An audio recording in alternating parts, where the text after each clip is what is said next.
This is an island surrounded by water, big water, ocean water. Trust me, I'm like a smart person. I'm very consistent. I'm a very stable genius. I had the best words. Tolerized. I know words. Mike Pounds. I hope they now go and take a look at the oranges of the investigation. But there's no better word than stupid. Anonymous, really anonymous.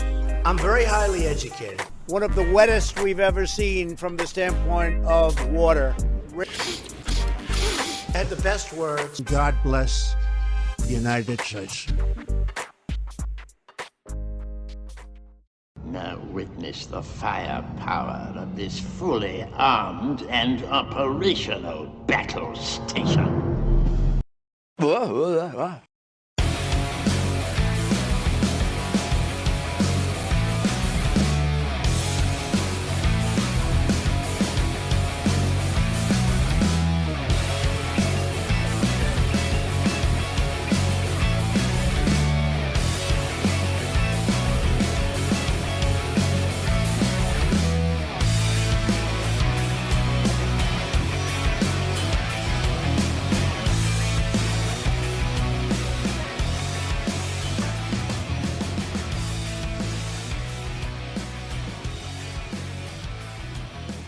Hey everybody, it's Friday. Welcome to the show, Around the Nation right here. Waldorf Nation, Jeff Waldorf here with you today. Yes, end of the week, but don't worry, we've got some fantastic stories to leave you off on the weekend with. We're gonna have a lot of fun, including Donald Trump needs a new plane. Wonder what he's gonna do about it. Fun. We have Hannity desperately trying to get Donald Trump to denounce Vladimir Putin. That's fun. We have the not-so-fun bioweapon conspiracy. Turns out an official that was cited by one of the proponents of this conspiracy theory was taken out of context. Interesting. Very interesting.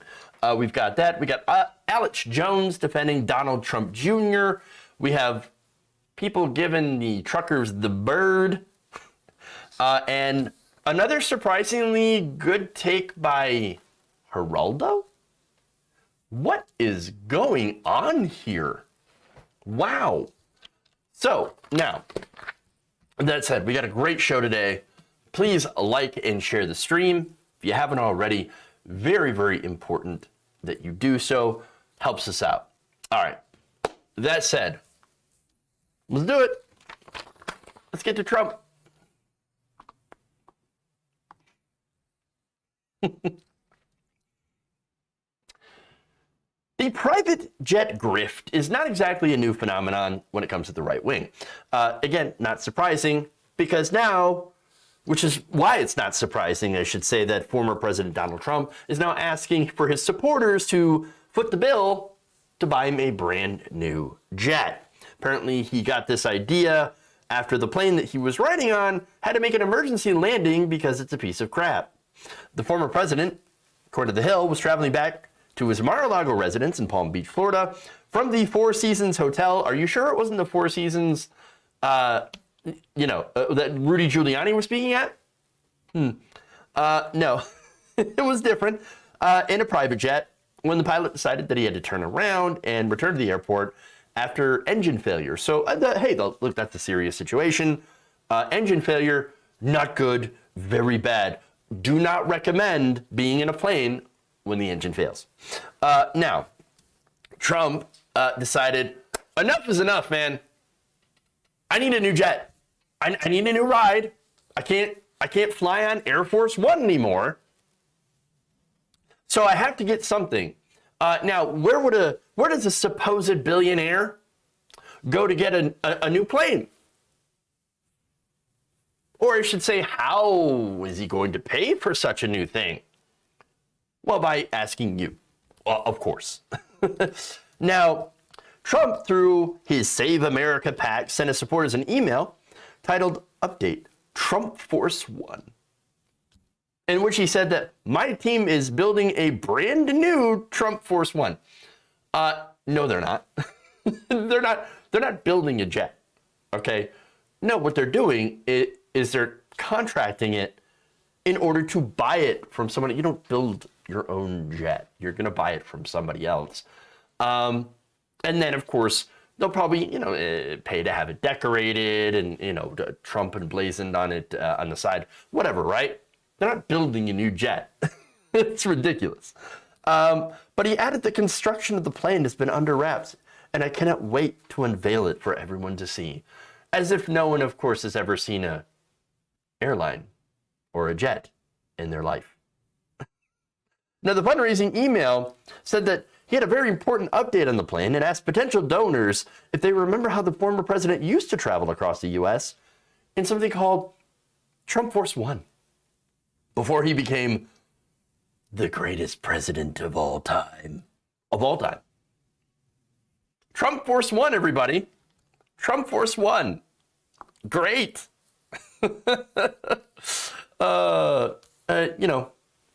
More like Dump Force One. Dumps.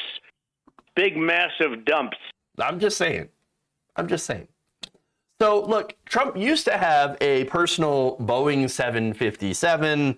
Apparently, it's not doing so well. Last year, it was reported that it was sitting unused at an Orange County, New York airport, unable to be flown.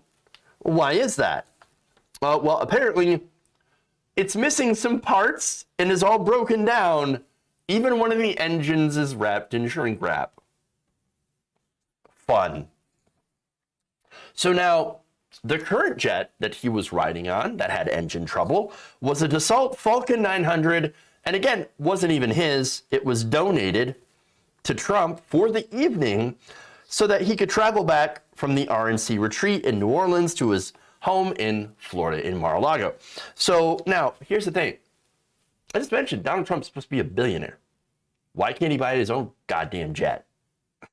And why is he flying around in someone else's donated planes? It's because he doesn't have the money. He's poor.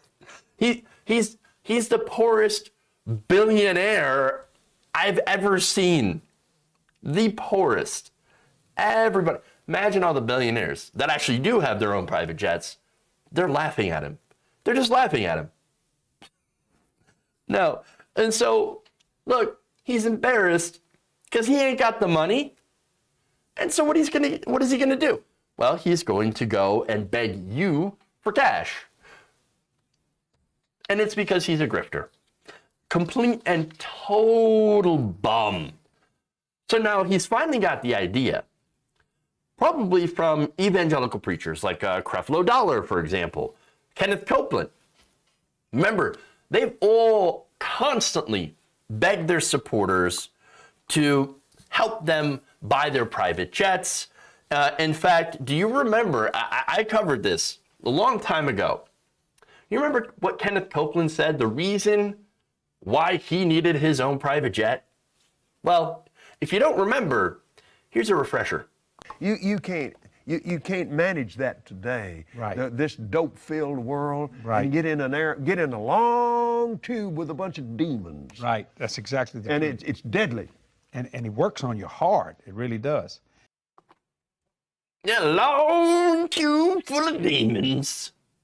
Full of demons. Yes.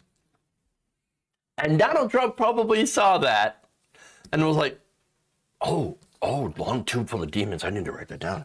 Yeah, let me write this down. Tremendous. So how am I going to get my own plane? See, here's the thing. The guy loves spending your money. He'll never spend his own money because he really doesn't have any. And look, what's sad is that he successfully convinces people to send him theirs. Now, normally I'm like, oh, well, okay.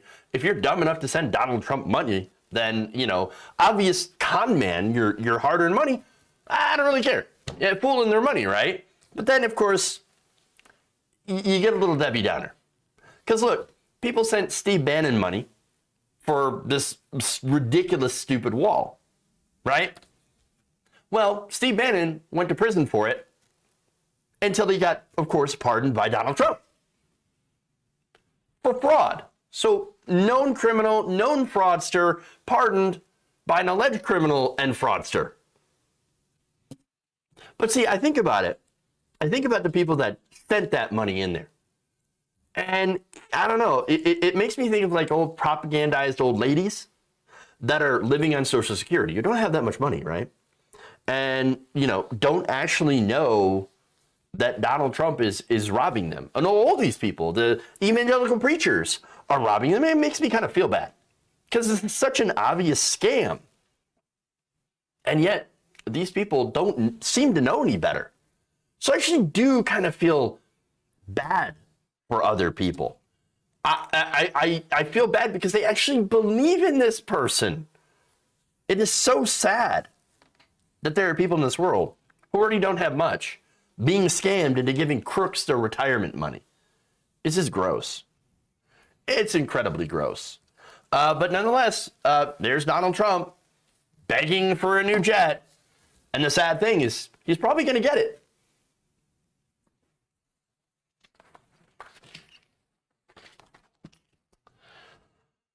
All right. Moving on. More serious stuff.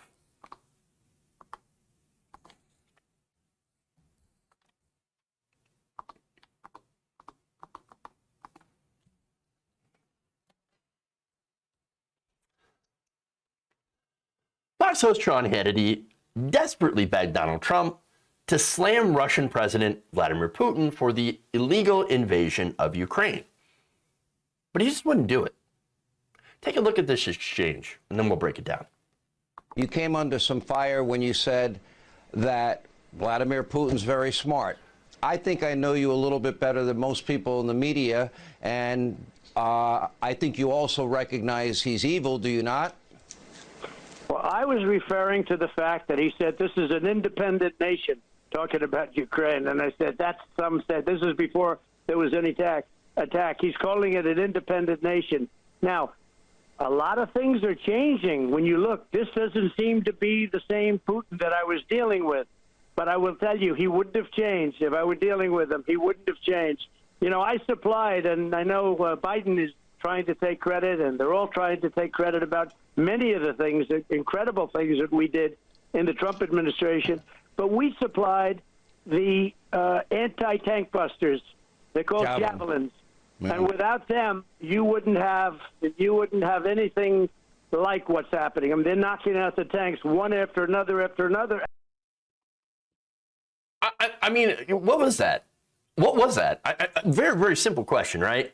Hey, do you recognize that Vladimir Putin is evil? I mean, regardless of the context of the question, right?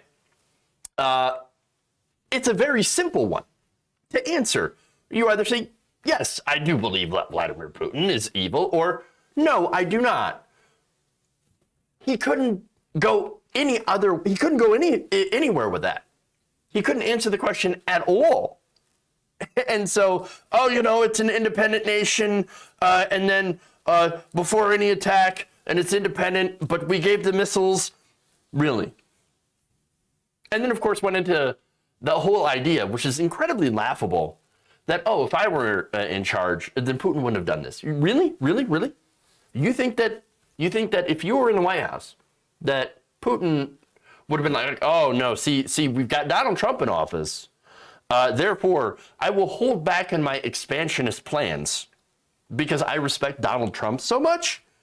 No, ridiculous. Of course not.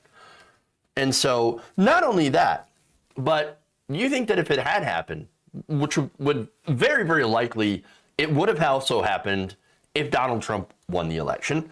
Do you think that he would have done anything about it? Donald Trump had? I mean, do you think he would have sanctioned Putin? Do you think he would have brought the world together to tank the Russian economy, to isolate the country? No, of course not. And look, as a result, the Russian economy is pretty devastated. His oligarch friends have had their yachts and assets seized, apartments, things like that. And there's some real pain going on at the top. Now, of course, it's incredibly unfortunate that there's also pain being felt by the average Russian citizen who had nothing to do with this. And I feel for them, and I feel for the protesters who are in Russia, who are protesting against this war, some of the bravest individuals that I could ever imagine. And yet, these sanctions also have been hitting the top. And they've been feeling the pain, and it's my hope that that pain will eventually lead to Russia saying, okay, we give up, we're just going to leave now. And that's the whole point, to actually bring back peace. Now, we'll see. But back to Trump, right? Obviously, there's a reason that Trump refuses to say bad things about Putin. And I think it's because he generally looks up to the guy. I think he's always looked up to dictators because I think he wants to be one. He wants to be a dictator. And again, there's a lot of MAGA people, unfortunately, and I'm not saying like just Republicans, right? There are Republicans, there are establishment Republicans, regular working people, and then there are the MAGA chuds, right? The MAGA people, the QAnon people, they have a very positive view of Putin. Let me go to a video here. This was taken from a recent People's Convoy trucker rally. Here's what one person said about Putin. People are pretty sympathetic and supportive of Putin. Why has this change occurred? Well, the deep state has always made Putin to look like the bad guy, but he's a good guy. He's taken out all the biolabs, child trafficking areas, adrenochrome harvesting areas. If people would have watched when Trump came into office right at the beginning, when you saw them hand that soccer ball off, that soccer ball had so much information in it to take down everybody that Putin's been getting all the intel on for years. It had a lot of data in it. And that's what's going on. What? I'm sorry, what? Oh, no, see, it was the soccer ball that was filled with data. Okay, where's your evidence of that? Just trust me, bro.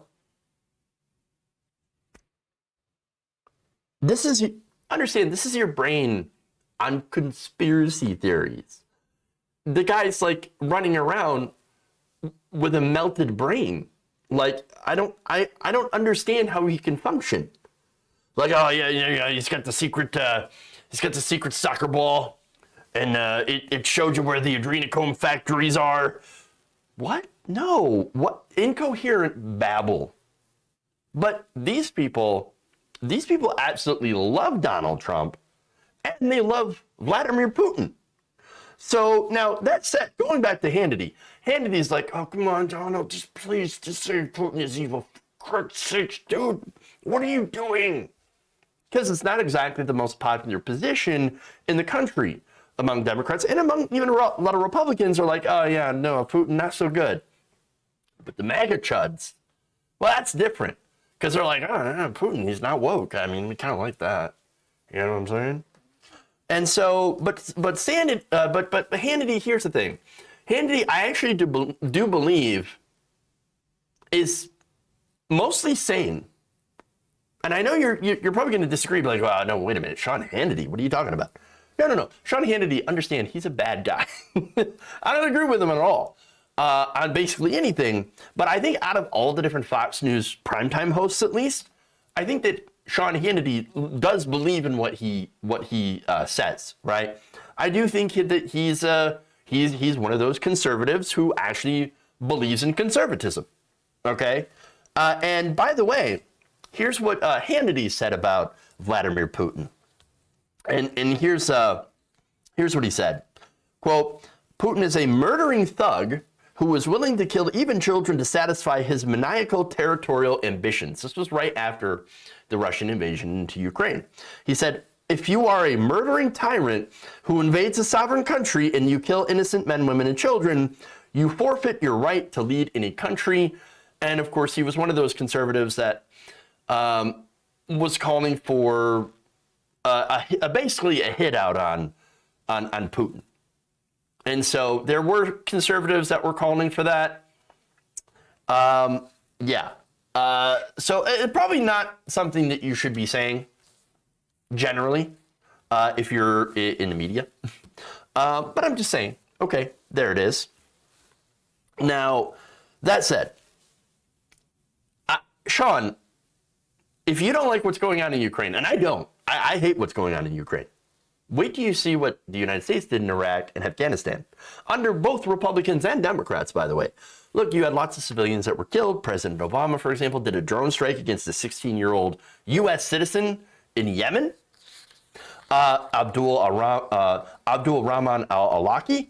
And then Trump, after he took over, well, we just so happened to do a drone strike against Abdul Rahman al-Awlaki's 8-year-old sister. So yeah, we've done some pretty bad things. So Sean, you might want to catch up with that.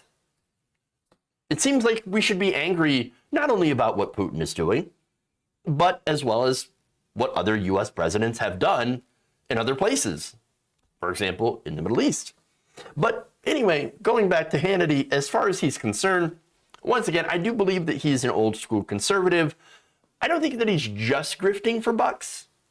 I do believe he thinks he actually believes what he says. Unlike, for example, Tucker Carlson. Tucker Carlson, I think, only cares about the money and the ratings. And that's what basically makes Tucker Carlson a lot like, well, Donald Trump. That's why they're kind of birds in a feather in that one. But at the same time, going back to this, calling Putin evil, well, that would be pretty much a slam dunk. And yet, Hannity is like, come on, dude, it's so easy. All you have to do is just say that. All you have to do is just say, Putin evil, and I don't agree with him. But he still refuses to do it. And to me, well, that's pretty telling. Pretty telling.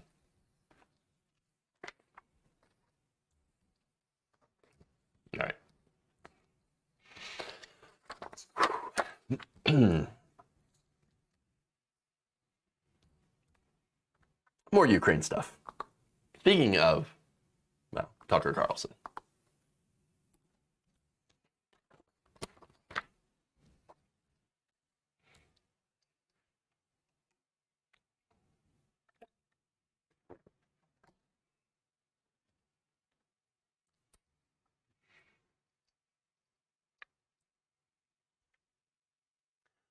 The far right has a new conspiracy theory that is being used to justify the illegal invasion into Ukraine by Russian forces. Apparently, according to them, Ukrainians were secretly developing biological weapons to be used against the Russians. So now, right-wing figures such as Tucker Carlson and Tulsi Gabbard have now floated this as a way to defend Putin's actions that have so far killed hundreds of Ukrainians, including innocent civilians. Recently on a show, Tucker Carlson amplified Russian government talking points that alleged that the United States, of course, the United States was funding labs in Ukraine that were used to develop weapons. Again, there is absolutely no evidence to back that up, to suggest that.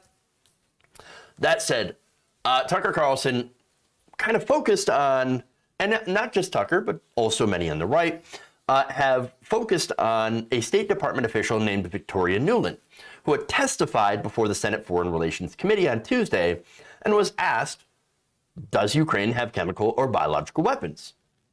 Here's her answer, quote, Ukraine has biological research facilities, which in fact, we are now quite concerned Russian troops, Russian forces may be seeking to gain control of. So we are working with the Ukrainians on how they can prevent any of those research materials from falling into the hands of Russian forces should they approach. So that was Nuland, right? Now, do they have labs? Yes, Ukraine has biolabs. Does the U.S. have biolabs? Yes. Does that mean they're bioweapons labs? No.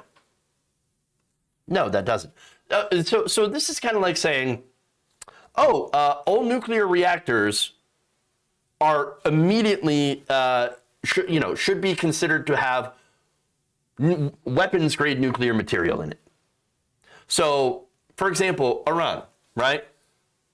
Oh, well, Iran has nuclear reactors, so obviously they must have nuclear weapons. No, they don't. That's absurd. I've pointed out in different segments covering Iran and their nuclear capabilities, their nuclear energy capabilities, and pointing out how, yes, you can have nuclear facilities and not have nuclear weapons because it's the level of refinement. And so the labs, there's no evidence that these labs were developing actual nuclear I'm sorry, not nuclear, but biological weapons.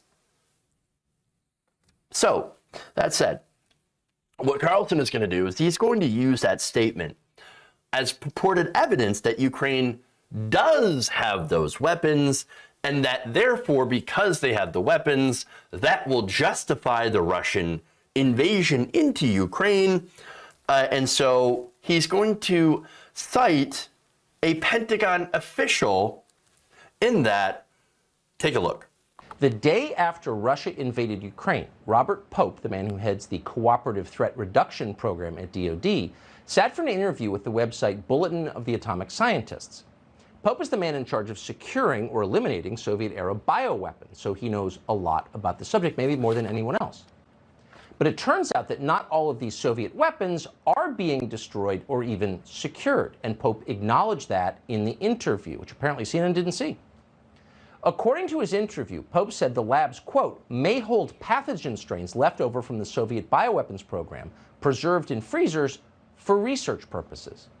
Pope said that, quote, scientists being scientists, it wouldn't surprise me if some of these strain collections in some of these laboratories still have pathogen strains that go all the way back to the origins of that program, end quote. In other words, because as Pope put it, scientists are scientists, they don't want to destroy all the bioweapons. Instead, they're using them to conduct new bioweapons research. That's what he said. And not just on strains left over from the Soviet Union. Except, no. See how he took that logical leap of saying, well, obviously, they're testing bioweapons. Now, here's the thing, okay? The person that he cites, he's like, oh, yeah, Mr. Pope, he said, that's what he said. That's what he said. Except that's not all of what he said.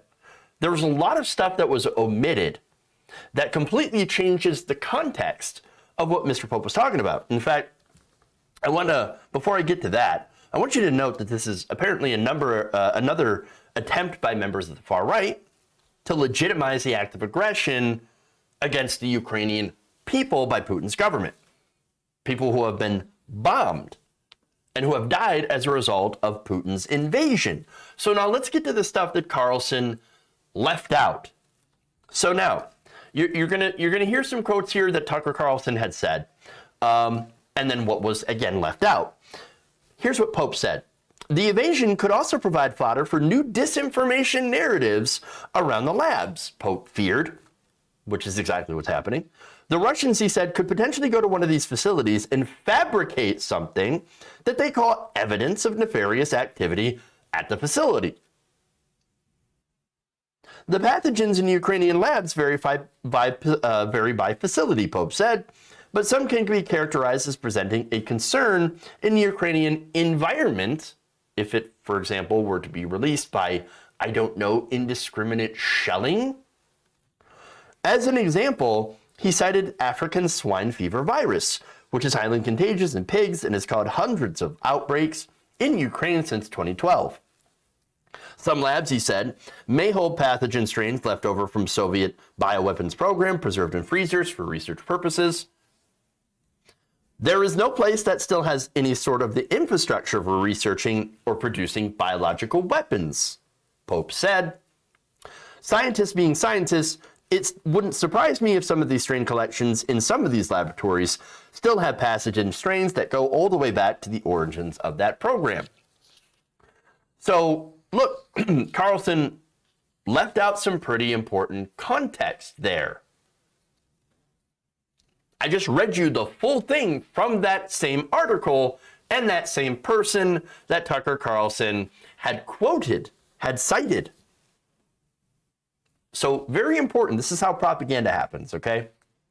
and especially the warning here about Russian forces and how they could potentially go to one of these facilities and fabricate something that they could use as evidence as of nefarious activity. So they could say, oh, look, we've got weapons of mass destruction here. They could be using, they could eventually use that against us. We had no choice to invade. Does that sound familiar? Does that sound like something that the United States has done? Perhaps in Iraq? So now, in the same publication on Wednesday, Pope reiterated his concern about what could happen if the Russians did capture these facilities. Carlson once again ignored those comments. Here's what they were. Should Russian forces occupy a city with one of these facilities, we are concerned that Russia will fabricate evidence of nefarious activity in an attempt to lend credibility to their ongoing disinformation about these facilities. We know Putin lied when he said he wasn't prepared to invade Ukraine, and we are confident that Russia is willing to lie to try to justify their invasion. Weird. That same official, Tucker Carlson, loved to have cited the things that were directly opposed to what Tucker Carlson was actually doing, which was try to justify the invasion into Ukraine. So this is what they do. This is how the game works. Tucker's viewers will be convinced that this Pentagon official is saying, oh, look, Ukraine had the bioweapons, which means, obviously, Tucker Carlson is right in cheering on the Russians. They're not going to look at the facts. And so what their opinion is going to be swayed and skewed towards being sympathetic to Putin's war. This is propaganda. It's just like, again, claiming that Putin had no choice to invade because he had to denazify Ukraine's government. Because somehow that the 900-strong neo-Nazi Azov battalion, which had been absorbed into the Ukrainian military, is enough Nazis to justify an invasion. Now, that's 900 neo-Nazis, and that's what they are, out of the 196,000 active military personnel that are in the Ukrainian army. In the military, I should say. Now, you combine that with the less than 3% showing in Ukrainian parliamentary elections. They don't have political power. Now, I'm not saying that there aren't Nazis in Ukraine. Obviously, I just said that there are. They're out. They're in the streets, or at least they were before the invasion. They were dangerous, just like neo-Nazis in the United States, just like neo-Nazis in European countries, just like neo-Nazis, for example, in Russia. And so to say that small amount represents the entire country is not true. That's like saying that, Canada, I mean, there was a neo-Nazi that was one of the organizers of the trucker convoy. Does that mean the entire trucker convoy was Nazis? No. Does that mean that Canada was filled of Nazis and therefore should be invaded by the United States or Russia? No. No. And so, again, to suggest that warrants an invasion by your neighbor is asinine. And again, to go back to Iraq here, it reminds me about the fear-mongering that the U.S. State Department had made when it came to Saddam's regime. Oh, they've got the WMDs, they got the biological, they might even have nuclear weapons. We have no choice, we have to invade. We have to invade them. No, we don't. We never found those weapons because they didn't exist. And I'm pretty sure these weapons also do not exist in Ukraine.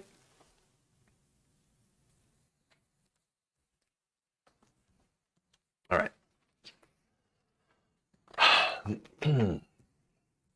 Okay. Moving on.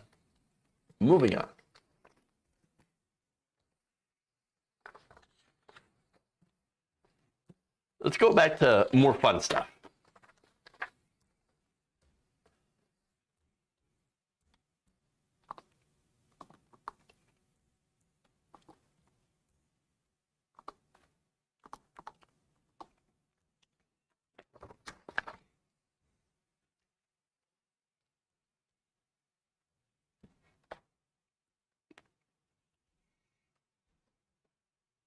Far-right conspiracy host Alex Jones is getting really tired of the left picking on Donald Trump Jr.'s alleged coke habit.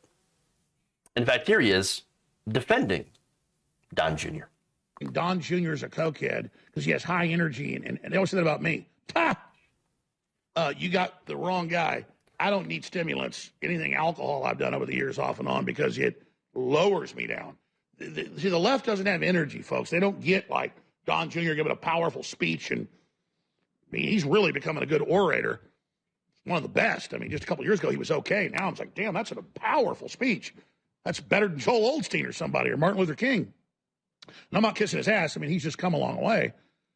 And they go, oh, he's on cocaine. That's cocaine. No, that's you people that need cocaine to get up off your ass.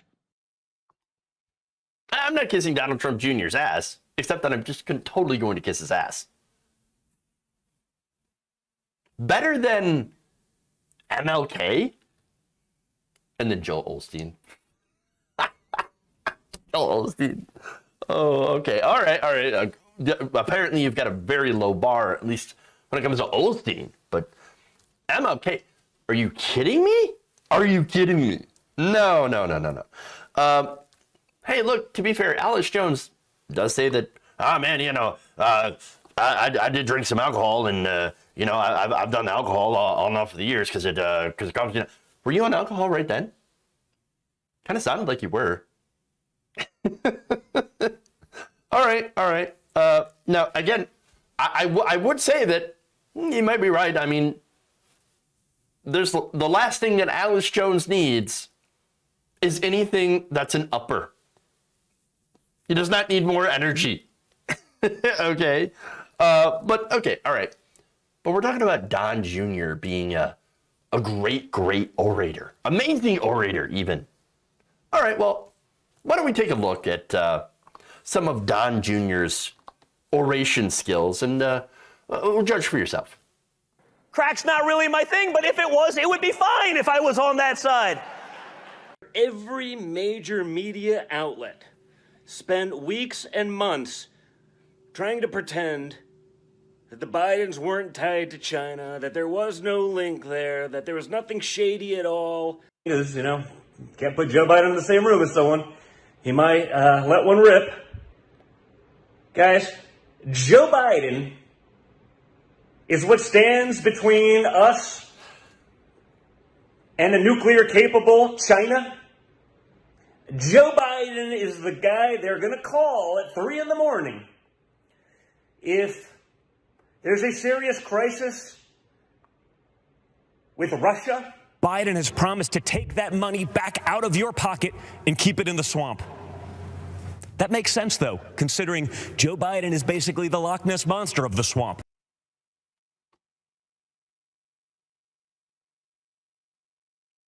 I don't know, man. Powerful stuff from Don Jr. Maybe Alex Jones is right. Powerful. I mean, you've got I Have a Dream speech versus whatever that was. I don't know, man. Tough choice. Real tough. Wow.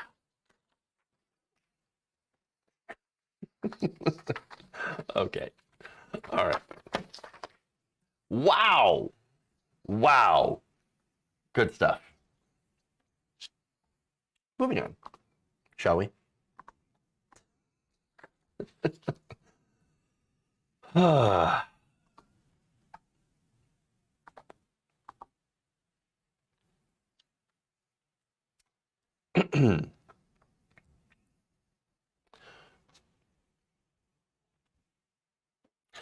trucklers. Wow, you want to talk about good speech skills, right? All right. Try that again, huh? The truckers that have been circling the Beltway all week in the hopes of doing something, I don't know, apparently are not thrilled by the reaction from some of the local drivers. So I'm going to show you a video here posted by the Daily Beast's Zachary Patrizzo, and where a convoy driver, he's talking about the birds. He's been seeing a lot of birds while driving around in circles. Here's that. Go all the way across country with these people, and not one time did I see anybody flip as the bird. Not once. Or go around a beltway, birds are flying. Birds are flying everywhere. That's the kind of people that live up there, you know? So it's a different world here in D.C. It's a different world, you know? So we're trying to straighten it out. We're trying to clean it up. That's what this is all about, trying to get it cleaned up. Yeah, man, you know, we show up here and birds are everywhere. It's like an Alfred Hitchcock movie starring Stone Cold Steve Austin up in here. So many birds, so many birds. Oh, well, you know, maybe you could have some, maybe you need some windmills. Like cut down on the birds. So many birds, so many birds. No, okay, seriously. I don't know, maybe those other drivers, maybe they're trying to tell you something. Oh, actually, they are trying to tell you something. F off. That's what they're trying to tell you. But look, he's right, though, seriously. DC is a different world. Shocking to find out, I know, that not everybody agrees with you on like your small town. Now, I'm not knocking the small towns. I live in a small town. But if you actually go outside of that and talk to people, well, you know, you're going to find that a lot of people think that what you're doing is just absolutely ridiculous. And I don't really understand what you're doing. I mean, there are no federal mask mandates. There are no federal vaccine mandates. Those are things that don't exist. If you were out there and you were protesting against those, I got news for you, buddy. You already won. You ain't got no reason. You got no reason to be out there. And I'm not saying you can't protest. No, go ahead. I don't want to stop your protest. I believe in protest. I'm on the left. I think it's fine. As long as you stay peaceful, go ahead and drive around aimlessly, waste your gas. Who cares? Who cares? That's freedom, right? That's freedom. But when it comes to cleaning up Washington, when it comes to straightening out DC, well, if you actually wanted to do something about that, you're not doing it the right way. Again, you have the freedom to do whatever you want, but you're not going to be very effective. If you want to change Washington, if you actually do want to drain the swamp, because I do, get money out of politics. Get together with members of the left who want to get rid of the corruption in Washington by removing the ability of large donors. Yes, both conservative and liberal donors. You want to get rid of George Soros money? Okay, I do too. You want to get rid of Koch money? Of course I do. You want to get rid of Warren Buffett's money? Yes, I'm all for it. I want to get all the corporate money out of politics. And yes, I even want to get all the union money out of politics so that we can run clean, fair elections without corporate money. Because guess what? When corporations pay our politicians, give them donations to fund their campaigns, what do you think is going to happen? Do you think these companies just will, or these big donors, just give to these candidates because, I believe in you, and I want you to serve the country? No, they're giving so that they can get something back. Favorable deals, tax cuts, deregulation. That's what they want. That's what they want. To crush unions, to crush workers. And so, you want to end that corruption. You actually want to have politicians that serve you. Well, then you get the donors out. You get the money out of politics. Very, very simple. If you actually want to do that, and by the way, that would end lobbying as well. If you and the rest of the truckers, you got together and you did that, well, then I would be 100% on board with the truckers. Yes. Go ahead, drive around Washington, block traffic. That's fine, as long as you keep it peaceful. That's fine. That's protest. Protest is inconvenient. Do that, though. Fight to get money out of politics, and you're doing something real. If you were to actually do that, then maybe everybody wouldn't be flipping you off. Maybe everybody would actually be supporting your protest. But instead, you're fighting nonsensical, non-existent mandates, all at a time where people, about 1,700 a day, are still dying of COVID. That's why you're getting flipped off. Maybe if you actually want to do something real to fix the country, you'll get the support of the people. But unless you do that, or until you do that, we're all going to laugh at you.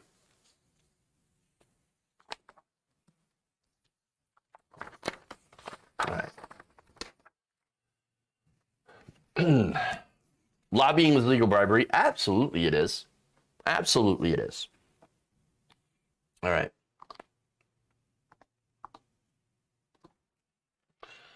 One last story for you all before we end the day. And the week. Weird.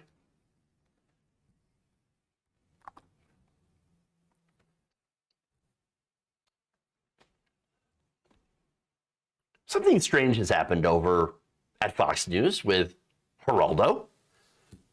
In a recent segment, he actually attacked his co-hosts for being too pro-oil executive. Here's that video. Take a look. I don't care if you blame Putin, the oil companies, or Joe Biden. What I really don't like is the partisan divide. And I've never particularly heard oil fat cats who are reaping record profits being their virtue extolled quite as eloquently as it has been here. I think the notion that we want, that the Democrats want intentionally high oil prices to make the country go green is preposterous. They've said it. They said it. It Yeah, is they did preposterous. say it. They've said it. Well, it is preposterous. Believe your ears. I believe that the oil companies are making record profits. Look to where follow the money. Yeah, follow it all the way to Iran and Russia and maybe Venezuela. That's the problem. And Park Avenue and Fifth Avenue and Wall Street. All right. Oh, yeah. Whoa. Okay, so look, what he said, and obviously he said it in a very clunky way, but he's right about what's going on with gas prices. And by the way, not just gas prices, but you also have inflation in general. It's corporate greed. Yes, you follow it to Wall Street. You follow it to the oil executives. You follow it to the corporate executives and the fat cats. Yes, 100%. 100%. And by the way, this can be proven very, very simply. Why? All you have to do is just look at the profit margins. You look at the increase in profits despite the increase of inflation, because understand, there is supply chain issues. Those are real. Supply chain issues are real. There is a disruption, a small disruption in the oil supply, thanks to the war in Ukraine. So, you know, the fact that Russian oil imports are now banned, that also, of course, has an impact. The fact that OPEC plus countries are not increasing the oil supply, yes, that leads to a little bit of a tighter supply in the markets and does lead to some higher prices. Those are all factors that affect the cost of energy, as well as other things. Now, these companies, however, still, with the increased prices for the supply, have increased their profits by quite a bit. Now, they have not only passed the increased costs onto you, but have tacked on increased prices so that they can make what? Increased profits. That's what it is. In fact, they've increased their margins far beyond what they would have actually needed to sustain their previous level of profits. And so as the prices go up, you would expect in a functional market that their, profits would go down slightly to reflect the fact that, hey, look, we've had to increase, we've had to pay more for our supply, and so our profits have had to go down a little bit in order to, absorb some of that extra cost to kind of keep prices similar, or maybe we've had to pass it a little bit on to you. But that's not what's going on. They're not just passing the increased costs onto you, they're also adding on even more costs so that they can increase their profits. And so it's very, very simple what's going on. They're price gouging you. That's another term for what's going on. They're price gouging, and not only are they price gouging you, but they're blaming government spending. They're blaming the fact that you got a $1,400 check. Oh, look at all the money. Look at all the money we gave regular people. So much money in the money supply. And now, look, inflation. Inflation. No, the inflation is corporate greed. And by the way, to illustrate this, there are other companies. This is according to a recent analysis here. In fact, the top 30 companies in major industry categories of the Consumer Price Index have raised prices while collectively boosting their profits by a total of $151 billion. This is according to watchdog group Accountable.us. They compared, and this is real easy for them to do, they compared the firm's latest yearly and quarterly earnings reports with the previous year's filings. Now, those same companies bought back an additional $28 billion of their own shares. What does that do? Well, that increases the stock price, which is tied to executive compensation. And so they took all this profit from price gouging you while blaming inflation and bought back their own stocks, making sure that they take home even more money in executive compensation. And so now the three biggest firms, the food at home category, for instance, Walmart, Kroger, and Costco, saw their net incomes rise by a combined $238 million. Grocery prices went up to 8.6% in February compared to the previous year, according to the Bureau of Labor Statistics. And so these are examples of these corporations and corporate greed playing a gigantic role into why you are paying more. This is not about you getting a $1,400 check, okay? This is not just about the supply chain issues, which are very, very real. This is about these companies taking advantage of the situation that is going on in the world and saying, we can make a few extra bucks by price gouging people and then blaming them for it. Well, I guess if you could get away with it, why wouldn't you do that? Once again, these companies have a fiduciary responsibility to maximize profits. To whom? Their shareholders. They don't have a responsibility to you. They have a responsibility to themselves and their own bottom lines.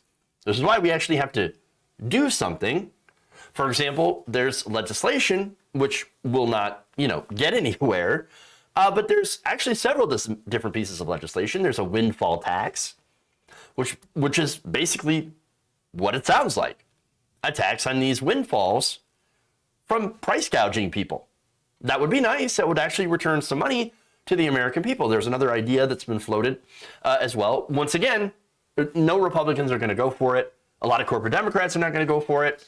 But there's even some legislation that might take money from oil profits and send it in a check, monthly checks, back to us. You know who else did that? Sarah Palin.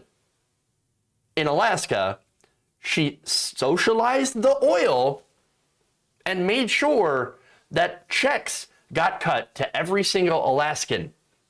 And she had an 80% approval rating. Turns out populism and socialism kind of go together in a weird way. Very strange. But there's one more thing too, right? So now, look, unfortunately, the consensus in Washington to fix this isn't really a fix. Their fix is to get more oil. Drill, baby, drill.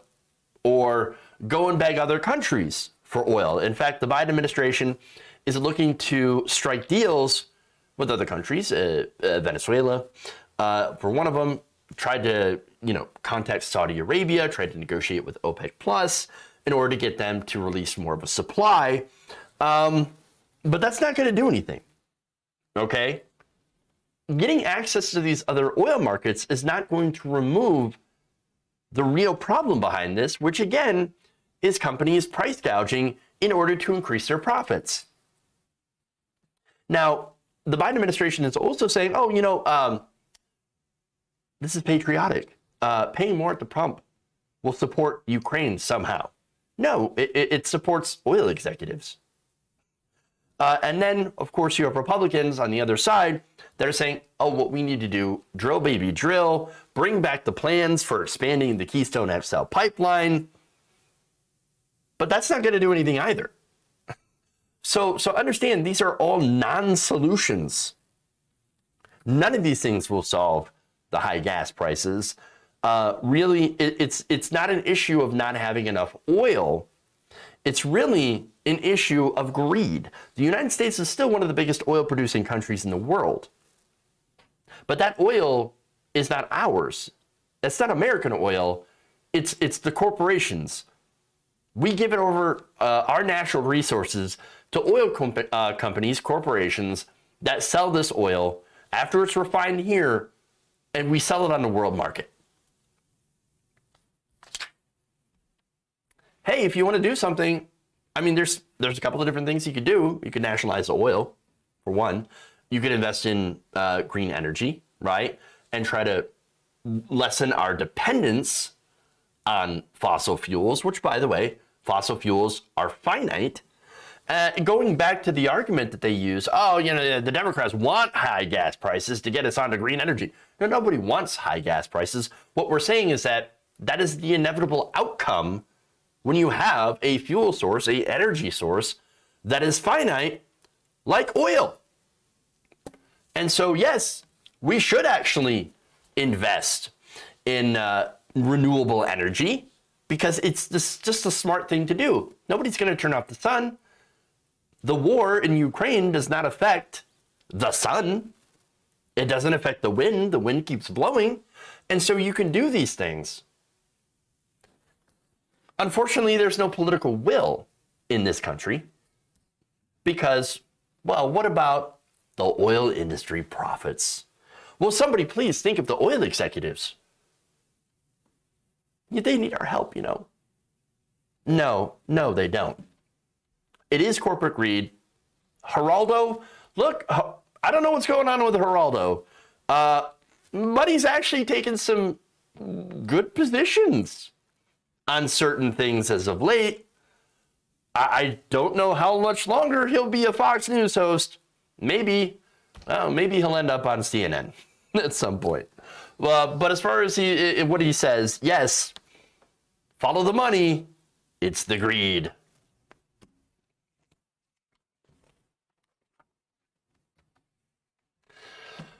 All right.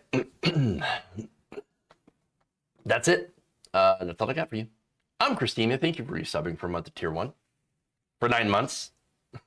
Oh, we made a Twitch baby. Don't tell my wife. She'll be mad. She'll be like, what? You did what? All right.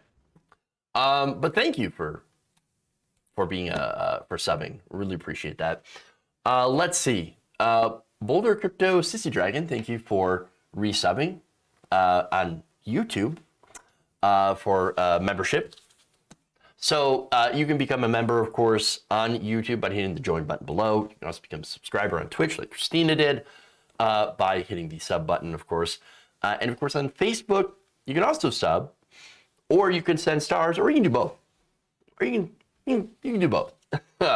Dango Bango says, according to Grimes, Elon is poorer than Trump. Most of the money goes to lawsuits and other shady stuff, like lobbying. It's a circle jerk. By the way, interesting news. Grimes and Chelsea Manning hooking up. At least that's according to page 6 on Twitter. So, Hey, if that's true, I mean, good for them. Interesting news. Daniel Bengal again says, the U.S. motivated Putin's invasion of Ukraine while imprisoning protesters, political opponents, journalists, women, LGBTQIA people, etc. I don't know necessarily about that, but certainly wouldn't be against what's going on. And he added, if dictator Trump was still president. So, all right. Hey, that's it. That's all I got for you today. Thank you for going around the nation with me today. Really, really appreciate it. When the man who opened an empty vault is a sane one, his time is limited, says Cindy D. True! True! Very, very true. All right. Page 6 is usually right. Yeah. So that is an interesting couple. An interesting pairing. Hopefully it goes well. Chelsea Manning, of course, incredibly based. American hero. All right. So, thank you again. Please have a great weekend. We will see you back here next week. Enjoy yourselves. Stay safe. And remember, change begins with you. Good night, nation. Have a good weekend. Oh, and we are going to raid here on Twitch. Everybody's playing Elden Ring. Except for me.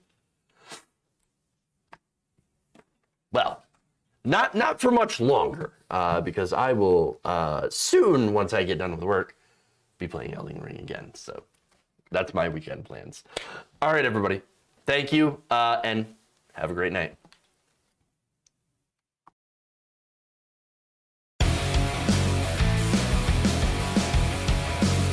Oh, I'm sorry.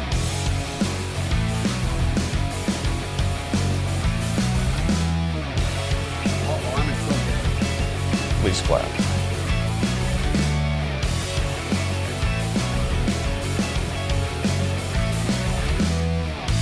Give me a break.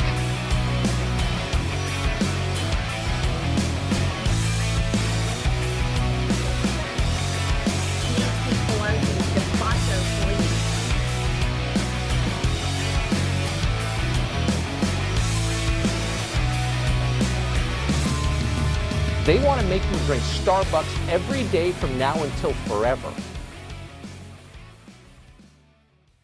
They're kicking me out the door. They're kicking me out the door.